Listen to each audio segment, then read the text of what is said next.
Budget ఈ రాష్ట్ర ప్రజల్ని తీవ్ర నిరాశకు గురి చేసింది. ఎంతో నమ్మి భారీ మెజారిటీతో ఓట్లేసి గెలిపించిన ప్రజలకు ఈరోజు నెట్ట నిలువున మోసం చేసిన పరిస్థితి ఈ బడ్జెట్లో క్లియర్గా కనిపిస్తూ ఉంది. ఎందుకంటే గతసారి ప్రవేశపెట్టిన బడ్జెట్లో కూడా చాలా దారుణంగా ప్రజలను మోసం చేశారు. ఇది పూర్తి స్థాయి ఇప్పుడు బడ్జెట్ ఇప్పుడు పెట్టారు కదా, ఏదైనా ప్రజలకి మంచి చేస్తారేమో అని చాలా ఆశగా ఆంధ్ర రాష్ట్ర ప్రజలందరూ ఎదురు చూడడం జరిగింది. కానీ ఇంత దారుణంగా మోసం చేయడం నిజంగా చాలా దురదృష్టకరం.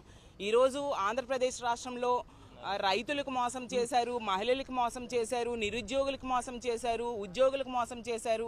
ముఖ్యంగా ఇది పేదల వ్యతిరేక బడ్జెట్ అనేది క్లియర్గా అర్థమైంది. అలాగే ఉత్తరాంధ్ర ప్రజలకు, రాయలసీమ ప్రజలు వీళ్ళందరూ ఎంతో వెనకబడిన ప్రాంతాలు, వీటికి కూడా తీవ్ర నిరాశకు గురి చేసి దారుణంగా మోసం చేసిన పరిస్థితి క్లియర్గా కనిపిస్తూ ఉంది. ఈరోజు మహిళలకైతే నెట్ట నిలువుగా అసలు ఎన్ని పథకాలు సూపర్ 6 అంటూ ఆ రోజు ప్రవేశపెడతామని ఎన్నికల టైంలో హామీ ఇచ్చి ఈరోజు ఏ ఒక్కటి ప్రవేశపెట్టిన పరిస్థితి. అసలు వీళ్ళు ఎందుకు అధికారంలోకి వచ్చారు? గతంలో జగన్మోహన్ రెడ్డి గారు ఎంతో చక్కగా పరిపాలించేవారు, ఎన్నో పథకాలు ఇచ్చేవారు. వాటికంటే డబల్ ఇస్తాము, అంతకంటే ఎక్కువ మేలు చేస్తాము అని చెప్పి ప్రజలు నమ్మించి ఈరోజు అధికారంలోకి వచ్చారు. కానీ వీళ్ళు మేనిఫెస్టోలో పెట్టిన ఏ అంశాన్ని కూడా అమలు చేయని పరిస్థితి క్లియర్గా అర్థమవుతుంది. ఈరోజు మహాశక్తి పథకం గురించి అయితే అప్పుడు ఎన్నికల టైంలో ఎంతగా గొప్పలు చెప్పుకున్నారు. ఎందుకు మొన్న సమావేశాల్లో హోంమంత్రి గారు అయితే మహాశక్తికి నిధులు కేటాయించామని ఈనాడు పేపర్ చూసి కౌన్సిల్లో చెప్పేయడం జరిగింది. చూసేసరికి ఆ బడ్జెట్లో కేటాయించలేదు. ఈరోజు ప్రవేశపెట్టిన బడ్జెట్లో కూడా మహాశక్తి పథకానికి అంటే 19 సంవత్సరాల నుంచి 59 సంవత్సరాలు ఉన్న మహిళలకి నెలకి 1500 చొప్పున ఇస్తాననే ఆ పథకానికి రూపాయి కూడా కేటాయించిన పరిస్థితి ఈరోజు బడ్జెట్ అసెంబ్లీ కౌన్సిల్ సాక్షిగా ప్రజలందరికీ తెలిసిపోయింది. అలాగే తీసుకుంటే 20 లక్షల ఉద్యోగాలు ఇస్తాము లేదా 3000 రూపాయలు నిరుద్యోగ భృతి అన్నారు. దానికోసం కూడా ఒక్క రూపాయి కూడా కేటాయించకుండా నిరుద్యోగులు నెట్ట నిలువుగా మోసం చేసిన పరిస్థితి అందరూ చూసాం. అలాగే తీసుకుంటే ఫ్రీ బస్సు, ఎన్ని గొప్పలు చెప్పారు ఫ్రీ బస్ కోసం. అసలు ఆంధ్ర రాష్ట్రంలో మహిళలందరూ ఎంతో ఆశగా ఫ్రీ బస్ కోసం ఎదురు చూసే పరిస్థితి, దాని ఊసే ఈ బడ్జెట్లో పెట్టని పరిస్థితి. అలాగే తల్లికి వందనం, అలాగే రైతు భరోసా, ఈ 2 పథకాలకైతే అరాకొర నిధులు కేటాయించారు. అసలు తల్లికి వందనం కావాల్సింది 12,000 కోట్లు పైగా కావాలి సంవత్సరానికి. గత సంవత్సరము ఇవ్వలేదు, ఈ సంవత్సరము తీసుకుంటే ఇంచుమించు 25,000 కోట్లు కావాలి. కానీ కేవలం వాళ్ళు ఇచ్చింది 9,400 కోట్లు. అది అసలు యాక్చువల్గా ఆన్గోయింగ్ స్కీమ్. జగన్మోహన్ రెడ్డి గారే ముఖ్యమంత్రి అయి ఉంటే ఈ టైంకి చక్కగా తల్లికి వందనం మొన్న వచ్చేసేది, ఈ సంవత్సరం కూడా వచ్చేది. సో ఆ సంవత్సరం ఎగ్గొట్టమే కాకుండా ఈ సంవత్సరంలో చాలా తక్కువ నిధులు కేటాయించిన పరిస్థితి మనందరము చూసాం. అసలు గత ఏడాదేమో 5,387 కోట్లు కేటాయించారు మొన్న బడ్జెట్లో, గతసారి బడ్జెట్లో. అసలు ఆ నిధులు ఏమైపోయాయి? ఎవరికి ఇవ్వలేదు కదా తల్లికి వందనం. అలాగే తీసుకుంటే రైతు భరోసా, రైతుకేమో 20,000 ఇస్తానన్నారు. ఏది 20,000? దానికి కావాల్సింది 10,400 కోట్లు అయితే 6,300 కోట్లు కేటాయించి కంటి తుడుపు చర్యగా కేటాయించడం జరిగింది. గత సంవత్సరం ఇవ్వలేదు, ఖరీఫ్ అయిపోయింది, రబీ అయిపోయింది. అంటే 20,000 కోట్ల పైగా 2 సంవత్సరాలు కలిపి కావాలి. కానీ వాళ్ళు కేవలం ఒక సంవత్సరం కూడా సరిపోయిన అంతగా కూడా కేటాయించకుండా రైతులు నెట్ట నిలువుగా మోసం చేసిన పరిస్థితి మనం చూసాం. అలాగే దీపం కోసం అసలు గత బడ్జెట్ సమావేశాల్లో ఎన్ని గొప్పలు చెప్పారు దీపం కోసం.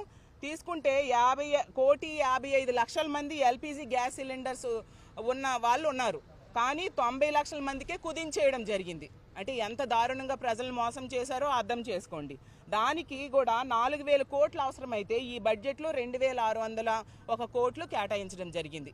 అంటే దానికి కూడా ఎంత ఘోరంగా ఆ పథకానికి తూట్లు పడవడానికి ప్రయత్నిస్తున్నారో మనం అర్థం చేసుకోవచ్చు. అలాగే సున్నా వడ్డీ తీసుకుంటే 10 లక్షల రూపాయల వరకు సున్నా వడ్డీ ఇస్తామన్నారు. దానికోసం అసలు ప్రస్తావనే లేని పరిస్థితి మనం చూసాము. అలాగే ధరల స్థిరీకరణ నిధి కోసం అసలు 300 కోట్లు ఏంటండి? ఏ కొరన సరిపోతుంది? ధరల స్థిరీకరణ నిధి 5,000 కోట్ల పైగా కావాలి, 300 కోట్లు ఇచ్చారు. అంటే నమ్మించిన ప్రజలకి ఎంత నెట్ట నిలువుగా మోసం చేశారు అనే విషయం మనం క్లియర్గా అర్థం చేసుకోవచ్చు. ఇది నిజంగా అంకెల గారడి అనే విషయం క్లియర్గా ఈ రాష్ట్ర ప్రజలకి ఈ బడ్జెట్ని చూశాక అర్థమైంది. అసలు ఎప్పుడు కూడా గతంలో వాళ్ళు బడ్జెట్లో ఏం చేస్తారు, అప్పులేని, ఖర్చులేంటి, ఈ ఆదాయం ఎలాగా ఇవి చెప్పుకుంటారు. కానీ ఈ బడ్జెట్లో తీసుకుంటే ఎంతసేపు కూడా గత ప్రభుత్వాన్ని తిట్టడం, ఈ ప్రభుత్వంలో గౌరవ మంత్రి గారైన లోకేష్ గారి గురించి పొగడ్డం, అదే పనిగా పెట్టుకున్నారు తప్ప వీటి మీద కాన్సన్ట్రేషన్ లేదు. పవన్ కళ్యాణ్ గారు బాధపడతారని ఒక్కసారి పవన్ కళ్యాణ్ గారి పేరు ప్రస్తావించారు. ఈ లోకేష్ గారిని పొగడ్డానికి చూపించే శ్రద్ధ ఈ ఇచ్చిన హామీలు అమలు చేయడంలో ఉంటే ఎంతో బాగుండేదని మేము భావిస్తూ ఉన్నాము. అసలు బడ్జెట్ ద్వారా అసలు వీళ్ళ పరిపాలన ద్వారా రాష్ట్రం పురోగమనంలోకి తీసుకెళ్లాల్సింది వీళ్ళు చేసిన పనుల ద్వారా తిరోగమనంలోకి వెళ్ళే పరిస్థితి మనం క్లియర్గా చూస్తూ ఉన్నాము. అసలు ఈ కూటమి ప్రభుత్వం ఎలా ఉందంటే ఎన్నికల టైంలో ఎన్నో హామీలు ఇచ్చి ఈరోజు ఏ ఒక్కటి అమలు చేయడానికి శ్రద్ధ చూపించట్లేదు. ఏరు దాటాక తెప్ప తగలేసే పరిస్థితిలో వీళ్ళు పరిపాలన సాగిస్తున్నారు అనేది ఇప్పుడు ప్రవేశపెట్టిన బడ్జెట్ ద్వారా మరొకసారి తేటతెల్లమైంది. ప్రజలందరూ కూడా దీన్ని గమనిస్తూ ఉన్నారు. రానున్న రోజుల్లో ఎలాగో బడ్జెట్ మీద చర్చ ఉంటుంది. దాని మీద వీళ్ళు ఏ విధంగా ప్రజలను మోసం చేశారు, వీటన్నిటికీ వాళ్ళు ఎన్నికల్లో ఇచ్చిన హామీలన్నీ అమలు చేసి తీరాలి అని మా వైఎస్ఆర్ కాంగ్రెస్ పార్టీ తరఫున ప్రభుత్వం మీద ఒత్తిడి చేస్తాము. ఇలాంటి నిరాశాజనకమైన బడ్జెట్ ప్రవేశపెట్టినందుకు నిజంగా చాలా బాధగా ఉందని తెలియజేసుకుంటూ సెలవు తీసుకుంటున్నాను.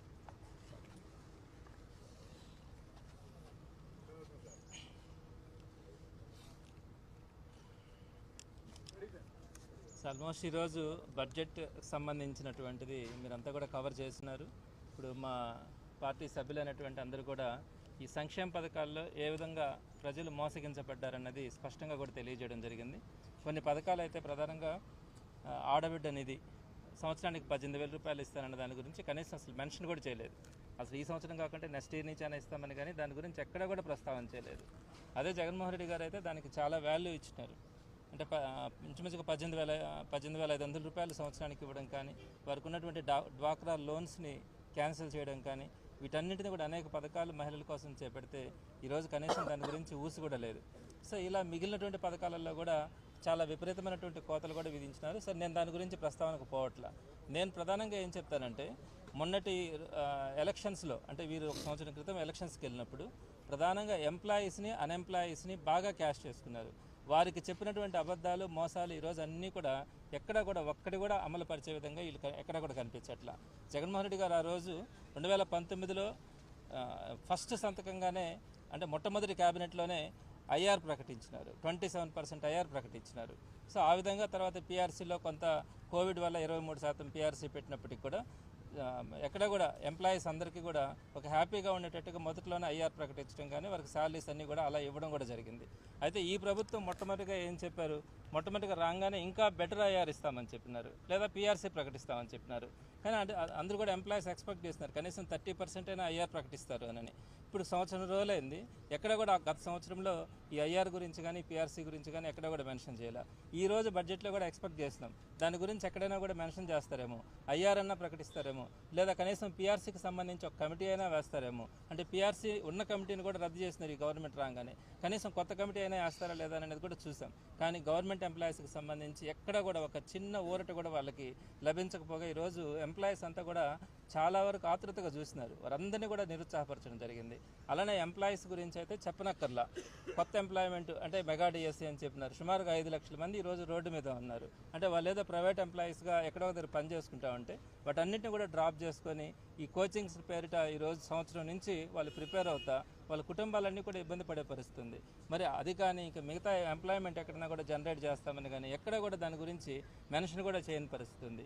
ఈ విధంగా ఎంప్లాయీస్ విషయంలో కానీ అన్ఎంప్లాయీస్ విషయంలో కానీ పోనీ అన్ఎంప్లాయీస్కి సంబంధించినటువంటి 3,000 రూపాయల వాళ్ళకి నిరుద్యోగ భృతి ఇస్తామని చెప్పినారు. కనీసం అదైనా ఎక్కడ మెన్షన్ చేస్తారంటే అది కూడా చెప్పలేదు.